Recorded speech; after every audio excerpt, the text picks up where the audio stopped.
Welcome everyone to the Controversial World with John. So today I'm going to actually be talking about something that's going to be a little maybe too much controversial.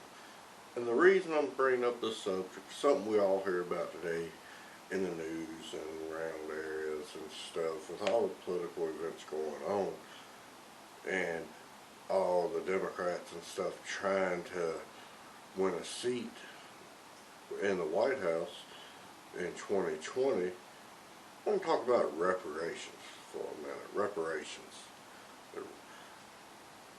So, we talk about, well, slaves never got their reparations, and everybody's mad about that and stuff. And I'm not saying maybe the slaves shouldn't have got their reparations. But what I am saying is, it's kind of a little too late at this point. The slaves have been gone for 200 years, give or take. I mean, we shouldn't be paying people money for what their ancestors went through. I mean, I hear a lot of people all the time say, well, the Jewish people from the Holocaust got their money. Okay, well, we're talking about a matter of 75 years here. So the people that got paid for the Holocaust were directly affected. Not all of them may have been in the Holocaust, but the parents were. People they had met. As far as reparations go for the slaves, like I said, that was about 200 years ago, about 150, 175, just all depending. So we're talking about people's great-grandparents. It makes no sense to pay somebody that didn't do any suffering of or lost somebody that they actually knew to get any type of money. And then you've got to think, with all the separations in this country right now between races, how will that help with the race relations? It's not going to help at all, because you're going to get people that are paid because of stuff their ancestors went through, and they're getting paid by stuff that another person's ancestors may have done. I could not control if my family did or didn't own slaves. They did that. That had nothing to do with me. So why should I have money taken from my taxes to pay for something that happened to someone else's family by my family? And at the same time, the question is, how are we going to know for sure that that's where that you were a slave descendant? It's just kind of complicated. What are we going to do? Are we going to do DNA tests to see exactly where people originated from? That's going to get even more expensive. We're already worried about the deficit of the country now. But you've got all these Democrats sitting here, and their main key to getting elected is, we'll pay reparations, when they know there's not a chance in hell of that happening. It would be too expensive. And now at this point, let's think about this. If we ruled out the expense of the reparations, like I said, following family lineage and stuff, finding out where you're from, because like I said, there's going to be DNA, because a lot of slaves wasn't documented where they came from, their family and stuff. All they had was a family Bible. It was passed down generation to generation. Well, we know when they came here, there was no, they didn't speak English. They learned it. So the Bibles they had, because they couldn't even read, they had, like, at least our language, they had to pass down, they signed whatever, but they were probably signing their slave name and not their original name. So with that being said, you can't even track their names back. But so let's add on this, that if we throw how much it's going to cost to track all this down to get any type of reparations, then you have to think about, well, how are you going to figure out who's getting taxed to pay the reparations? Yeah, we know the thing, well, that's tax white people. Well, there was only a small percentage of white people or Caucasians that owned slaves. And all of them did. But even without that, think about it. I don't think, even though they ask you your race and everything on a tax form, do you know how long it's going to take to sort out through all of the taxes, the tax forms, to figure out who we're going to tax for this? And how many people are telling the truth of their race now? I mean, think about it. Trump wanted to ask on the census, are you legal to be in this country? Well, they blocked that. He can't do it. So with that being said, who's to say the same illegal people, illegal aliens, whatever, aren't putting on their census, it's a white family, a black family. So how do you figure that out then?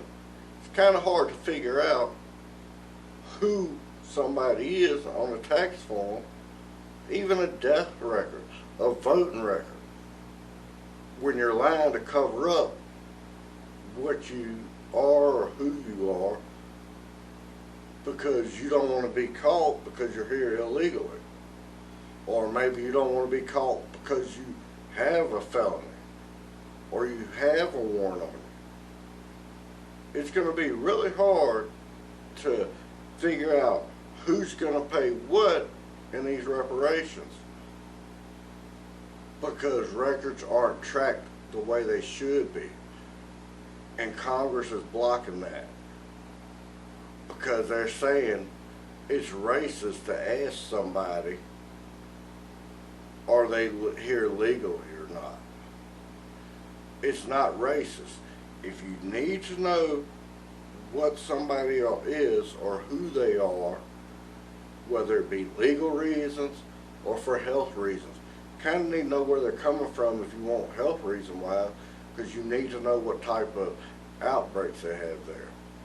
But you can't ask this because now, oh, that's so wrong. Now, why is this wrong? It's like I should be able to check any of my family's history if I want to. My father was a doctor. We're going to hit on that one, and I'll explain why it's so important to know your family history. He died from a brain tumor, but the adoption agency wouldn't allow my mother or him to get any type of information on his legal parents because it was a closed case. With that being said, we don't know if it was just something that happened all of a sudden, him getting, a brain tumor and dying from it, or it ran in his family. And that's kind of what the census type deal is for. It's also to let you know who is who and where they're at. But if you know where people were coming from, and that's why also coming over here illegally is such a problem, then you know what diseases they carry with them when they come.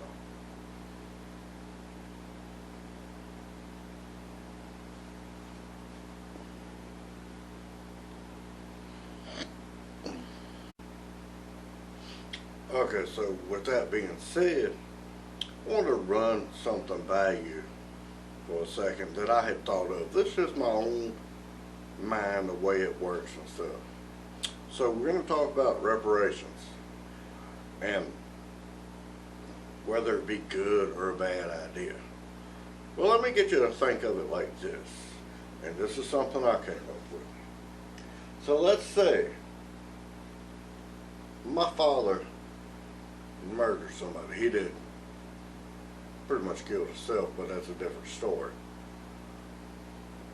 Not in the form of actual suicide, but okay, we're going to leave that alone. That's not important. Say he killed somebody. The judge gets him 200 years. Now let's say within the first 2 years he has a heart attack or something happens while he's serving his time. And then the court system says, well, you know, he dies, and says, well, he still has 198 years left. So this has got to be played out by his next of kin, his next child.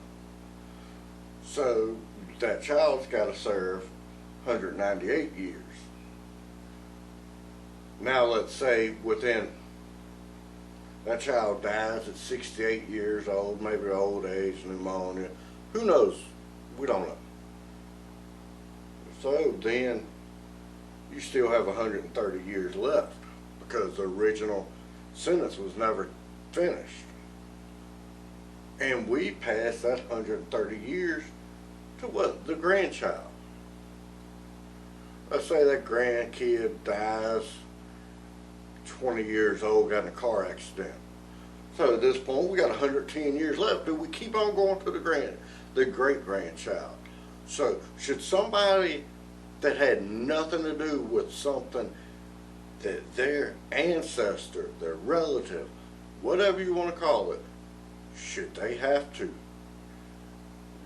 you know, sit there and pay any type of life, money, you know, whatever it is?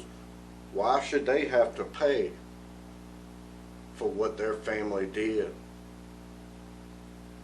Or why should someone collect because, say, that father, like whoever's father killed those people, got that 200 years in prison. He still owes a debt to society and to that family. That family should not still collect off of his children, his grandchildren, his great-grandchildren, so on, so on, until that 200 years is done. He should not have to pay for it, and that family should not benefit for it. If the people that were not affected immediately, you know, they should not get, okay, so the people that weren't affected immediately should not get any of that money at all. They should, I mean, it doesn't make sense. All you're going to do is separate the country more. Because I'm going to tell you, people are going to be like, well, why do I owe money? I did nothing. I wasn't even, as my grandmother said, a glimmer in somebody's eye at that point when she explained of when you well, you know, when something like that happened, you weren't even a glimmer in somebody's eye. Because I wasn't even alive. I wasn't even thought of. So, why should somebody that you didn't even know as a slave and them being your great-great-grandchild, why should they collect off of the crap you went through? You didn't even know them. You didn't even think about them. Hell, they didn't know you. Until somebody brought up stuff you went through, they knew nothing about you. They knew nothing about your situation. And they could have been playing with your master's kids in school and thought nothing of it until somebody puts foolishness of hate in their head because you should hate them because of what happened to your ancestors by their ancestors. Kids don't just come up with this stuff. It's taught. Quit teaching hate. And once we learn that, this country, it'll grow together. I don't care if you're Democrat, Republican, Independent, but as long as you keep teaching hate or teaching that somebody's owed something because of something somebody else did, stuff ain't getting better. So I need all y'all to sit there and think about, do y'all really want peace in this country? Or you still want to just keep spreading hate? Because as long as you're sitting there blaming each other for crap, stuff ain't gonna get no better. If you like this video, like, share, comment, and subscribe. And if not, I guess you're one of them people who gonna have hate in your heart forever. Peace.